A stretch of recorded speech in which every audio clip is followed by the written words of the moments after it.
Hello, ladies and gentlemen, boys and girls, and everyone and everything in between. Welcome to the Stay Positive podcast. I'm Alex. And for the first time in, I think, about a month or so, we're starting to become like a Dom Mazzetti-esque type podcast where we release new episode every time Alex and I decide that we should actually record. My name is Pete. Hi, Pete. How are you? I'm fantastic, man. Life is amazing. Another day, another dollar. You know how it That's is. how it is. Yeah, and basically, life is doing its thing with both of us. We got stuff to do, but at least once or twice a month, we will definitely record the podcast, God hoping, which is why we are on episode 50 something, and we got a topic today. Yeah, courtesy of Alex. So, I mean, a lot of a lot of people have mentioned this thing throughout at least the whole digital generation that we've come to know and love. I know you And love especially in the modern, digital recent generation. years. Yeah. So, I mean, I can make an argument for it, but I'll save it until we introduce cancel culture. Thank you, Alex. The This one was a long deadly time words. waiting. Yeah, right. We're finally tackling that issue, aren't we? No, we're not going to be able to solve this. So, the reason I say that is because cancel culture is just as human as breathing, eating, sleeping. No, it's true. And you know it. It's simply been accelerated as a function of information throughput. That is, the fact that we can go on social media nowadays and reference something from 10 years ago that someone said in a much more easily readable format than we were able to 50 years ago. That is the only reason why it's so much more prevalent nowadays. But I 1000% would say that this type of stuff would have been going on 100 years ago had we had iPhones, had we had whatever, that allowed us to reference all these things and be able to call someone out, quote unquote, ostracize them immediately in front of the spotlight, especially if they were a famous person. Oh my gosh. I mean, even without social media throughout human history, people were always calling each other out, saying, I'm right, you're wrong. I deserve the power and decision making choices, and you need to listen to me. And they would just argue. I'm pretty sure like wars were fought over that kind of thing. Yeah, literally. I mean, all of humanity is just a power struggle. Whoever wants to have a dick measuring contest or something so silly, so immature. And we're social creatures, man. We literally rely on other people's acceptance of us. Unfortunately, that doesn't seem to me like the best way to live your life if you constantly rely on people to help you form your opinion of yourself or the person you are. I mean, it's kind of unhealthy, but that's how we've formed a lot of society, and a lot of people have to meld into it that way. Otherwise, they can't survive. No, that's 100%. I think it is like a deviation of the survival instinct of banding together, since that's what humans and primates that's what they do. They work best together. You don't see uh, there are exceptions to every rule, of course, but as human beings, typically we've achieved our best and worst work working together, and it makes sense. I get it. I understand it. But like most things, we've constantly reinforced the idea of moderation, of don't go too far with literally anything, no matter what it is. Just don't go too far. And I think cancel culture is taking that natural human instinct to belong in society and make society as good and functional as possible, and going one step further, that one step being your own personal bias and trying to. Everyone, I think, wants to be kind of like a dictator, or they want their version of reality to be the de facto version of reality. Things need to be this way specifically, because if it's not this way specifically, I am slightly uncomfortable, and I can't live like that because I don't know, being slightly uncomfortable. God forbid the world isn't perfect. Who Oh would have my, thought that? literally, right? It's everybody is so mixed up in their own concept of what should be right when the reality is that nobody's right, and you should probably just accept the fact that your opinion and nobody else's really matter, because everyone in their own way rational or in their own way special. So just why don't you accept the fact that everything is what it is? Let it flow Agree to through you. disagree. Yeah, literally. But on the other hand, there are also some really heinous human beings out there who have done some bad stuff. And I don't want to say they deserve to be quote unquote canceled, but they definitely need to face repercussions for those actions. I mean, there are people that have done bad things. You know, there's like the Harvey Weinsteins of the world. Of course. But the thing is, with that's what I'm saying is, as humanity, as a human species, as a society, we should pay attention to what we deem as good and bad.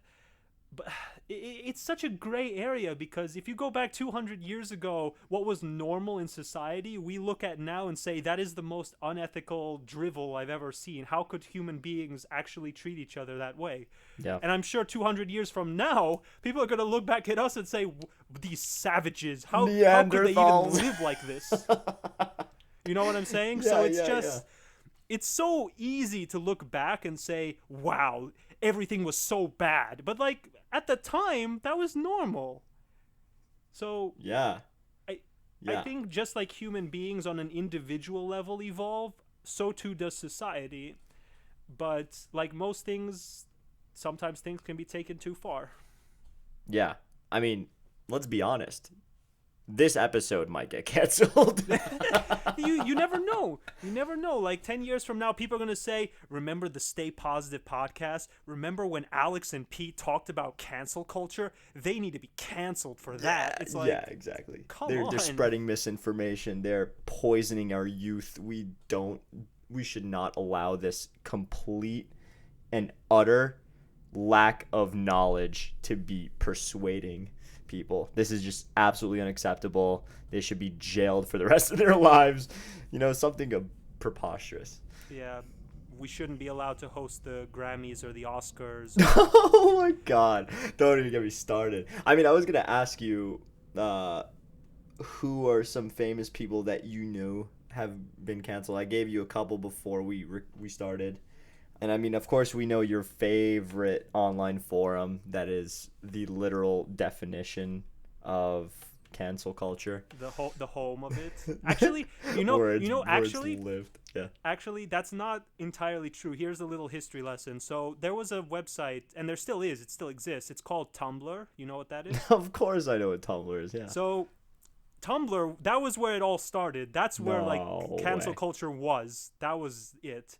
And then there came the mass exodus when there was illicit material on Tumblr, and the owners of Tumblr, they were saying, well, they were going to get their app taken away from the App Store, and there was a lot of problems. So they did a whole purge of a lot of content creators on Tumblr, and guess where those delightfully opinionated people decided to jump ship to?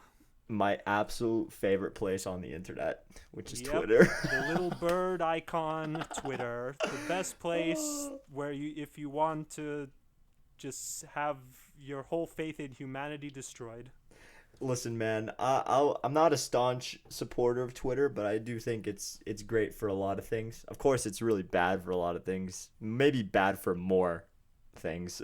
But hey, look, Twitter's great. Twitter's great because it's just so easy to see the highs and lows of humanity there, and I think that's pretty valuable.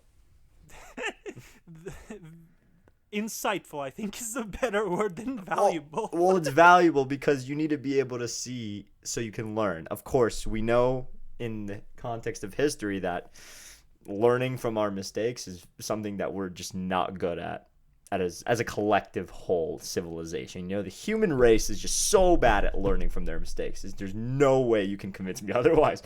However, I think that we can start to get better. I have faith. I'm an optimist. You know, I think we can get better. And so when they see stuff like Twitter, just the whole sociological phenomenon that is Twitter, I believe that we can learn from this. And what we learn is, hopefully, let's not try to cancel each other or censor people for having something slightly dissenting from the norm or what is in the rule book. It's hard. It's Not true hard yet, because unfortunately.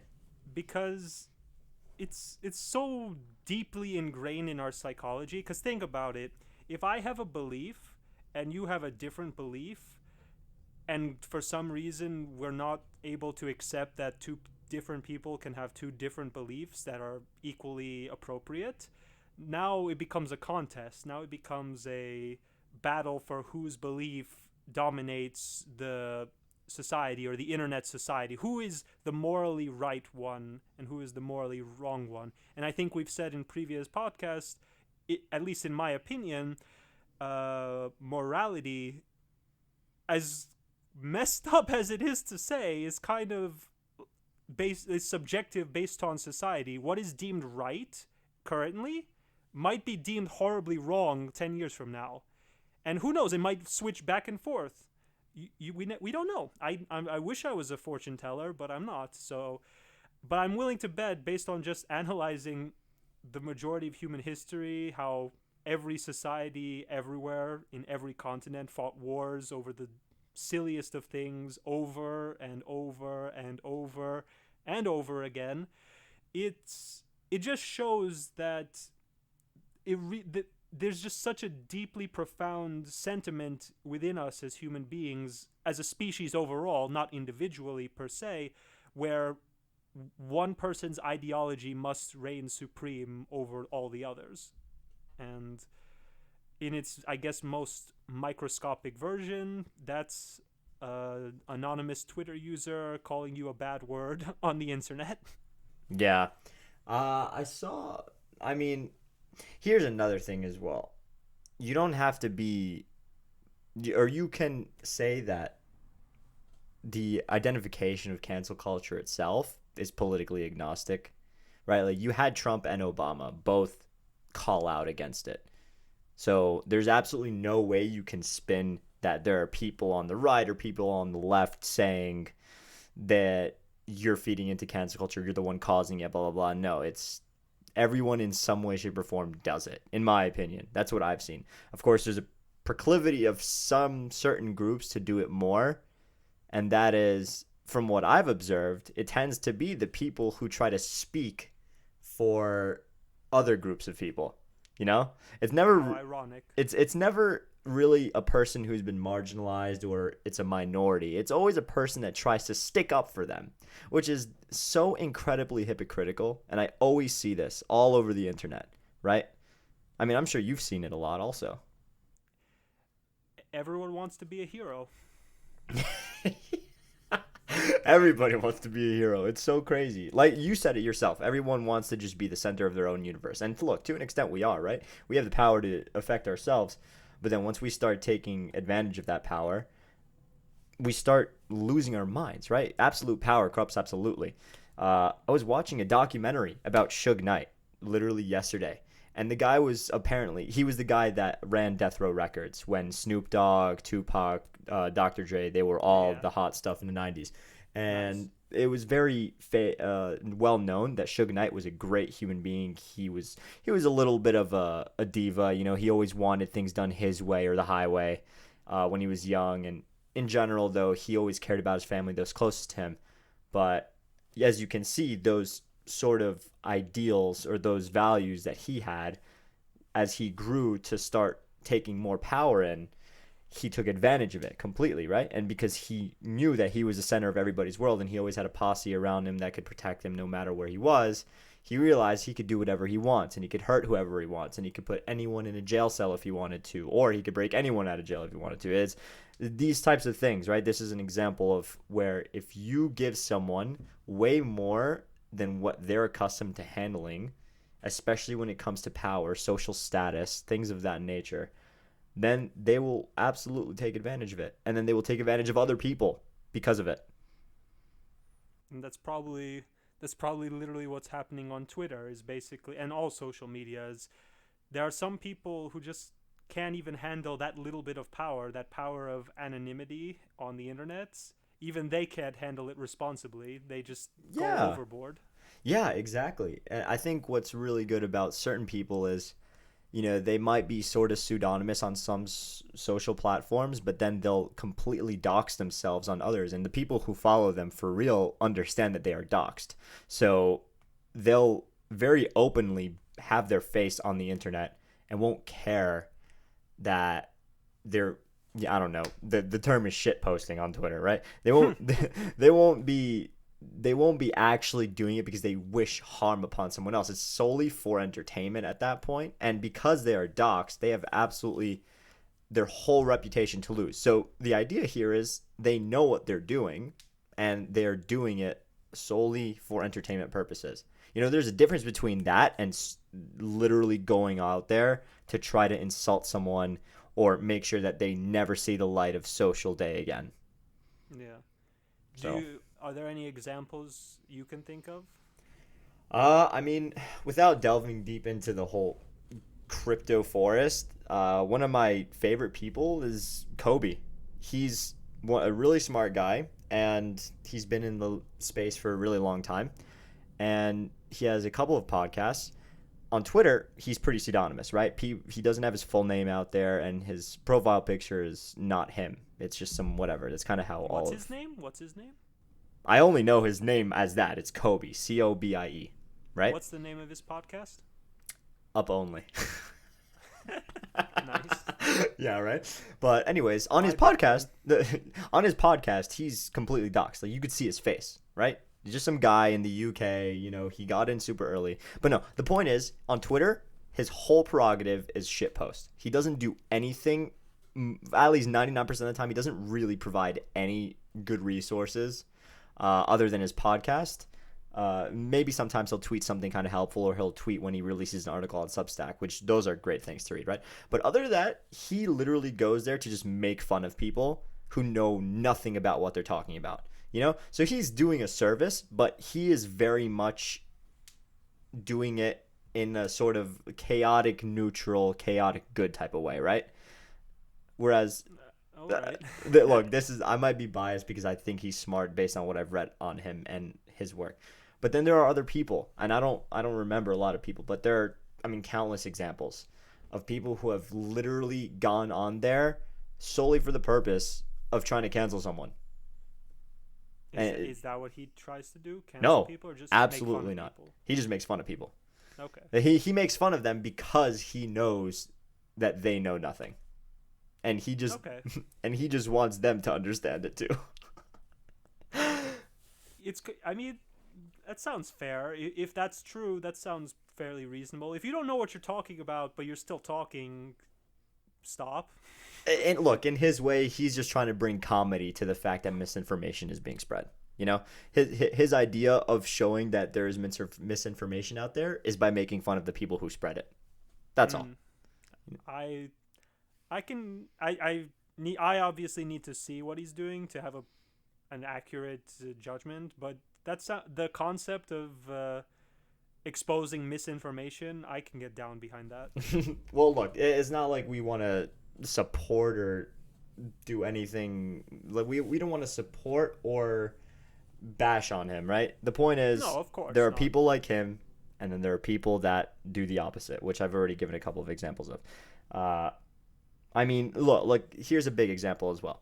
Kevin Hart, right? He was supposed to host the Oscars. I don't remember what year. I don't remember how.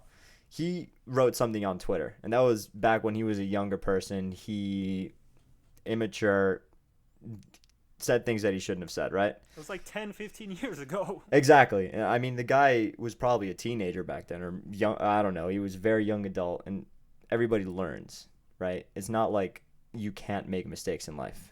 No, a person can change drastically within 10 years. A person can change drastically within like half a year.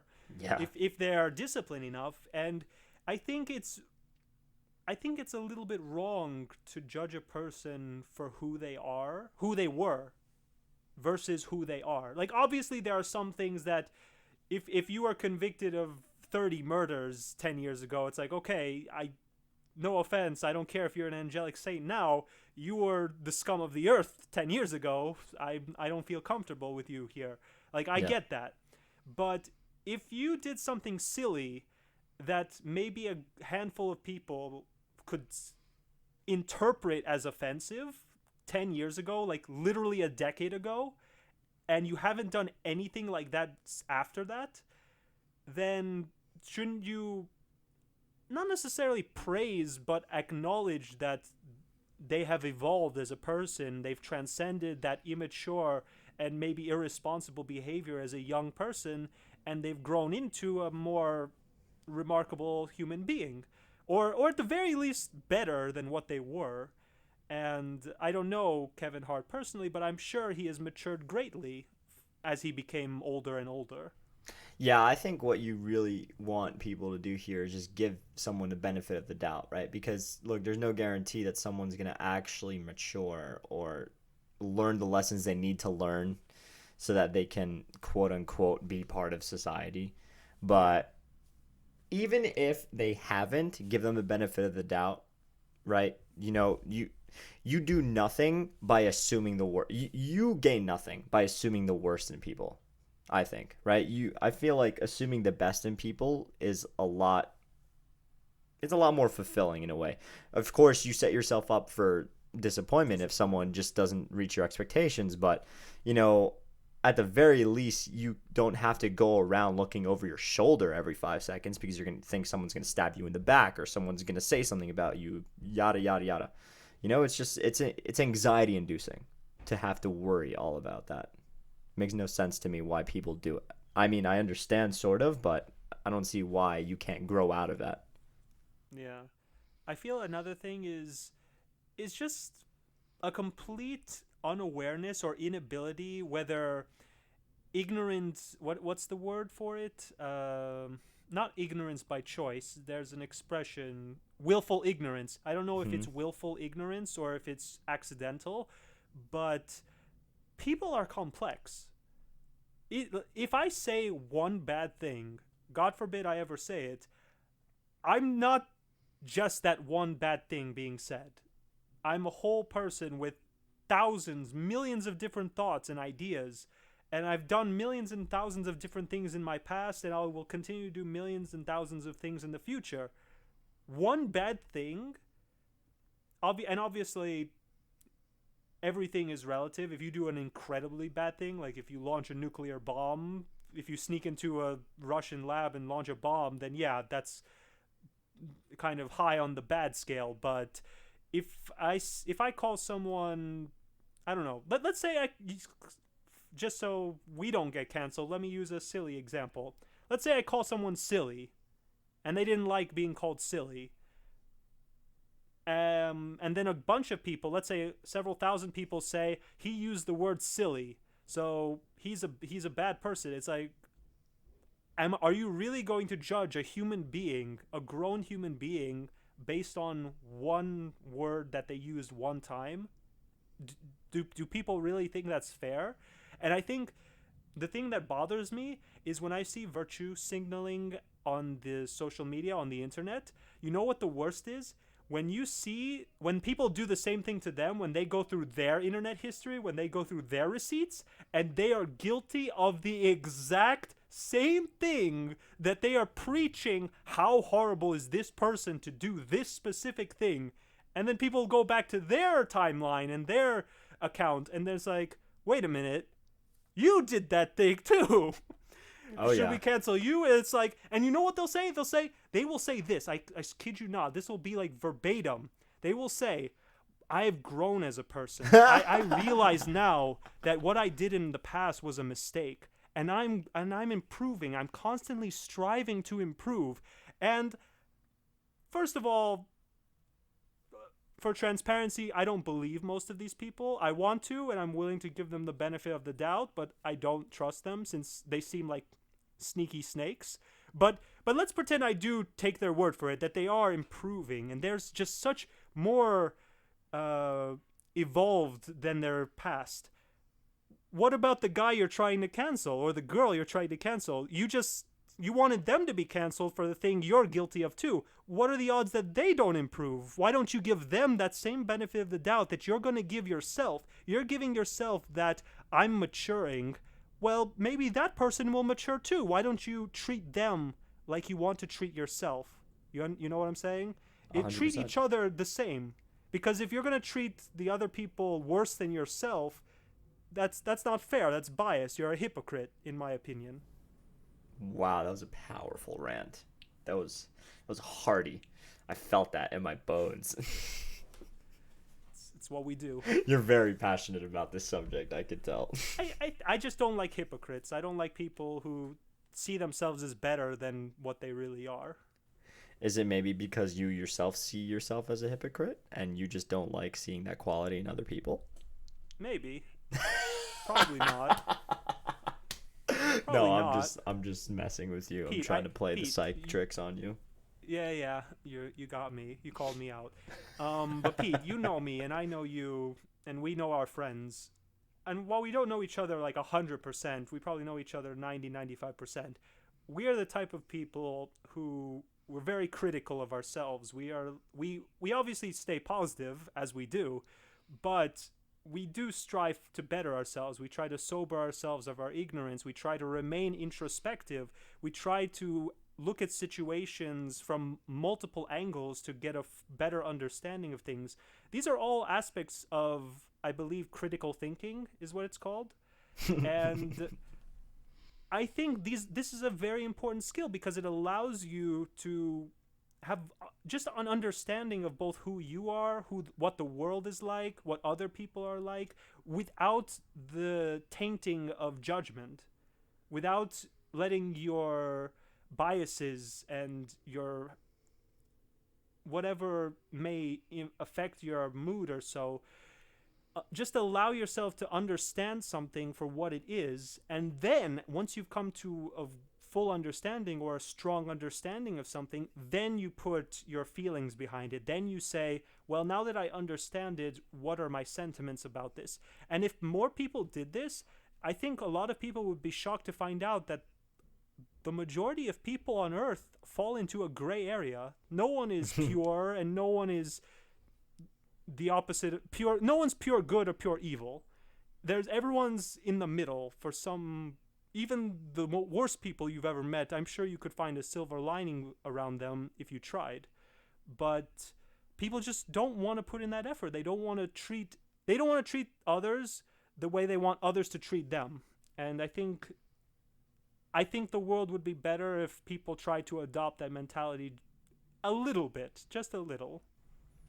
Hey man, I've been with you on that since day zero. You know, it's quite Episode simple. 0. It's quite simple of an ideology, but a lot of people really just prefer to steep themselves in the ignorance so they don't have to learn because it's uncomfortable, right? You don't want to put yourself in a situation where you're uncomfortable because oh my god, this being locked up in your house in front of the TV, a couch potato, not knowing anything other than what you already know, not making yourself feel the eyes stare at you when you walk out that door and have to put on something other than the sweatshirt and hoodie you've been wearing for 3 days, having to talk to people, having to learn something different. Those things are uncomfortable, man. People don't like that, and it's not fun.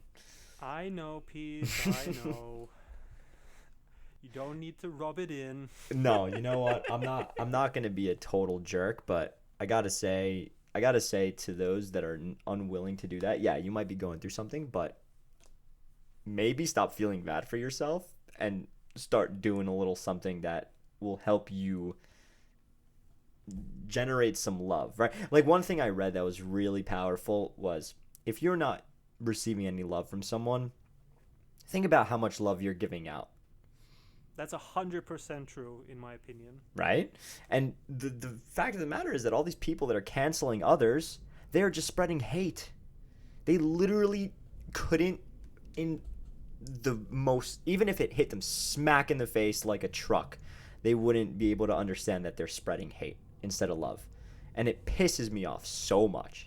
And then you see it happen to them and just watch their reaction, just watch their tough guy facade just melt that instant. Yes. They're no longer the edgy hater. Now they're the person who's crying. It's like, no, I've matured. I'm a better person than who I was. And it's just Not a like week ago when you were not yeah, calling not a people week ago, racist but or sexist or misogynistic, right? all those buzzwords, but it really goes back to what you said. If they were more loving, then when the time came for people to call them out, I am 100% sure people would defend them and say, listen, maybe they did some bad stuff, but look how much effort they put into being a good human being on this earth. That has to count for something, it's not nothing. Even if it may seem like nothing at first, if it's like I've been such a nice guy my whole life and nobody treats me kindly, that's not entirely true in my opinion. I think if you shouldn't be kind and loving to expect a reward. That's not right, because that's just manipulative in my opinion. You should be a good person because it is rewarding in and of itself. You can wake up every single morning fully aware that you are an honest, good, golden heart human being, and you may not appreciate that right away, but I guarantee you there will come a moment in your life where you will see someone who has lived their life selfishly, manipulative, and hateful. And when they're hitting rock bottom, everything falls apart. But when you hit rock bottom, either the fall will be lightened or you will be elevated. Everything comes back. It's kind of like karma, right? Yeah. You give it come Whatever you give will come back to not haunt you, but everything comes back. Every action has a reaction. If you are kind, good things typically will happen. Not always, it's not a rule, but I think people would be feeling more fulfilled in their lives if people were tolerant to each other. You don't need to kiss the ground of everyone around you, but you have to appreciate that just the person in front of you is a living human being just like me. And we should see each other as such. We don't need to agree on everything, but we should respect who we are and we should treat each other properly. And I feel like I don't see a flaw in that. I don't see how that can be seen as a negative. I see that only as everyone getting along at even just 1% better than right now. And with billions of people on earth, I think a 1% improvement would speak volumes. It would be insane how much of a difference that would make. I But mean, I can add an asterisk to it and say, yeah, like obviously, you look at someone else as a fellow human being. Maybe after 5 minutes of getting to know them, I used to be a very judge a book by its cover type of person, and now I've understood that whoever I'm meeting for the first time ever, they've had a whole lifetime before me that I'd never seen before. So they've got experiences, they've got memories, they've got things that make them who they are that I have absolutely no idea about. So I'm not going to judge them, right? But if you get to know somebody and you can form an opinion on them based on that, then you'll be a little better equipped whether or not you can handle that relationship in the future. It's very clear to me that you should treat people the right way based on your subjective moral code or how you want them to treat you. But I think asterisk, because there are some people that are nefarious in certain ways, and of course, they don't see you the way you see them. So caution around that. of course, with everything I've said, and I'm sure you agree with everything you've said, don't be blind and deaf. Don't be thinking to yourself, oh, trust everyone. That's just a foolish ideology. You shouldn't be so, not ignorant, but so blissfully unaware of the flaws of humanity. Humanity is not perfect.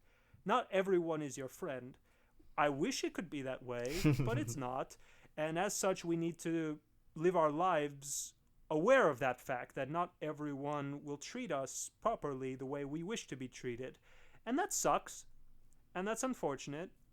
And once again, I wish that wouldn't happen, but it does. And in this regard, this is where you need to pick your battles. If you come across someone who is not willing to treat you with the respect you're willing to treat them,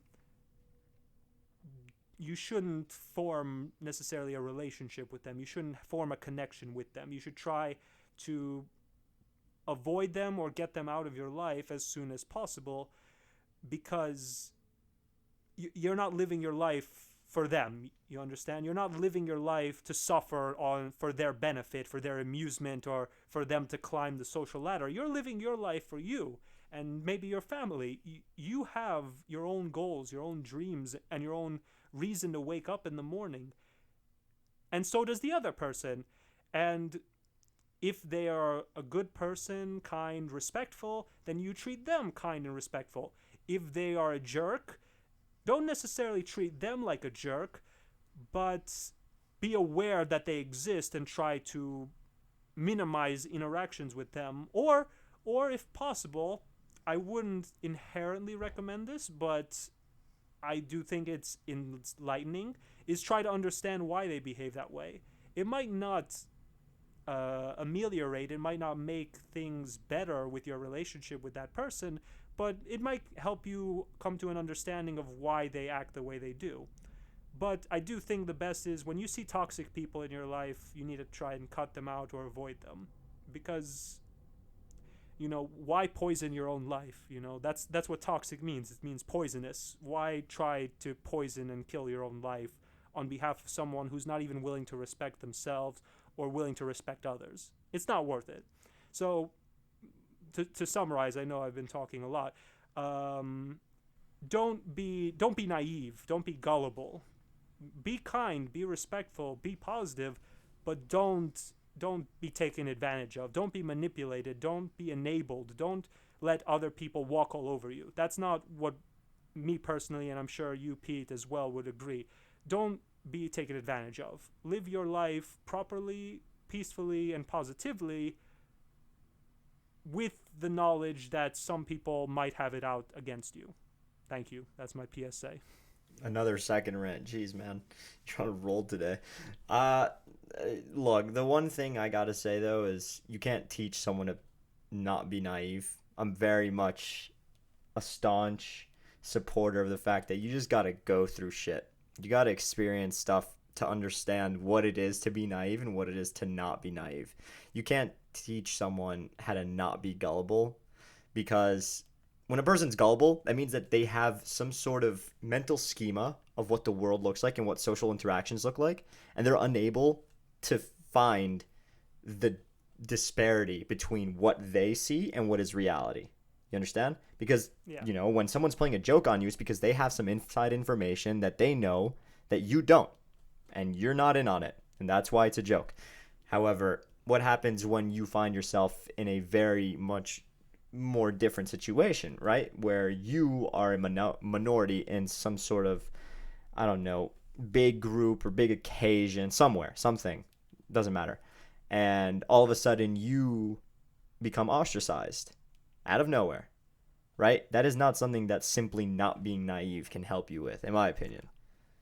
Of course, we're not giving definitive rules that are exhaustive for every single situation that's plausible.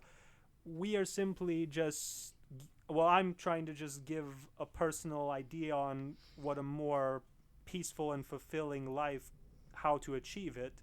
Because I've I can't say I know anyone particularly that hates me, like has genuine frustrations against me, but I have met people who don't like me, and that's fine.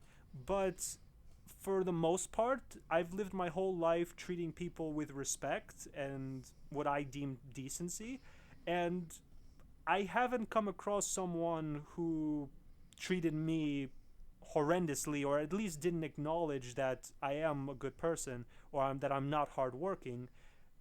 I haven't come across that because unless and obviously someone could lie, someone could be devious and make up lies about me, and I'm sure that's happened in the past in like minor scale, nothing at work or anything like that, probably some petty high school nonsense. But if you don't give people a reason to hate you, it'll become very difficult for people to hate you. If you offer love in the world, it's very hard for people to I guess that's maybe not entirely true, but because there's jealous people who will see you happy, and there are just miserable people who want to see the world burn. But if you are a positive person and a loving person, it's very hard for a majority of people to just 100% go against you, because uh, the only way that's possible is if those people are filled with hate. And from what I've seen on social media and what I've seen from history, society and ecosystems that are fueled on hate, they will burn out and blow up in their faces. It never lasts, stuff like that. It just doesn't. So why bother going down a route of self-destruction? But back to what you said about learning through experience. Yeah, it's called learning the hard way, and it is the best teacher. I really wish I could say it's not the best teacher. It is. It 100% is. When you make a mistake, or when you go through a moment in life where you just want to kind of put your head in the ground and just want the world to swallow you up just to get away from it all, you learn a lot when those kind of moments happen. And you won't forget those life lessons and those moments in life. You definitely will learn something on those days. But I guess my main point is don't be all trusting. Don't be naive. Don't be gullible. And I know you said it's like, well, gullible is a state of mind. To all the gullible people out there, just be cautious. Just a little bit. Curiosity killed the cat, as they say. So just a little bit of caution can go a long way at either helping you be introspective on why things happen, or it might even help you avoid certain negative situations. Not every negative situation, because as we've said multiple times throughout multiple episodes, no one's life has been perfect. No one had a perfect life. From the richest of the rich to the poorest of the poor to the sickest of the sick, no one on earth in human history had a perfect life. It's impossible, or it's never happened up to date. So just prepare yourself for those bad days, because they'll happen. But once they happen, you learn from them. You become less gullible, less naive, more thoughtful, more aware of your surroundings, more aware of certain social environments or circumstances, and you evolve, you mature, you grow up, you become a better person than who you were yesterday. That's a part of living life, and it's both beautiful and horrible at the same time. But I think my last point is, no one ever said life is fair or life is easy. So you just gotta do the best that you can with what you have. And in the end, if you keep that mentality, I think things will work out for the best. Damn, can you all tell that Alex is really passionate about this subject? No, because I believe in treating people fairly. Like, I really don't. I don't want. Because I strongly believe in treating others the way I want to be treated. So, if I treat someone. If I do something bad, I'm fully not happy, but I'm fully like expecting it's like, okay, people can make fun and laugh at me for this because I deserve it. I did something that even I would make fun of and laugh at. But if I did nothing wrong, then I hope people would treat me kindly and respectfully, because that's what I do to other people. If anything, I do less. If someone makes a fool of themselves, unless they're like a close friend of mine, I usually try to be helpful, or try to not draw attention to it. Just try to let them go through whatever they're going through, and if they need help, I might be there for them, but I try to, let them get on with their lives, not make it a whole scene. Yeah, sorry, that was a bit of a mini rant right there, but the point is, for me personally, I believe in treating others the way I want to be treated, and I personally don't want to be canceled for nothing, for literally petty squabbles, for petty trivial stuff that really doesn't matter in the long term. And what do they say? And my olive branch to all the people, all the haters, all the cancel culture people would be that I won't want to cancel you either. You know, so either neither of us cancel each other unless you're like a mass murderer or something. But you know, those are the extremes. So talking about the neutral gray people, I don't want to cancel you, so I hope you don't want to cancel me. I think that's fair. Yeah, man. Uh, much love to Joe Rogan, Dave Chappelle. Everyone else has been canceled in like the last 24 months or so. Yeah. We love you. We don't miss you because you're not actually canceled, but it's okay. There's always a small amount of people that are gonna virtue signal and say that you deserve to not have, or you deserve to be deplatformed. Uh, to all those people, I say find a little love in your lives, please. Just stop looking for hate. you know, No, maybe you'll be a little happier if you didn't have to think about all the bad things everyone else does. that would definitely help. You know, try not to look at the glass half empty, as it were, which is rich coming from me. I know, but it really does change your whole perspective on life.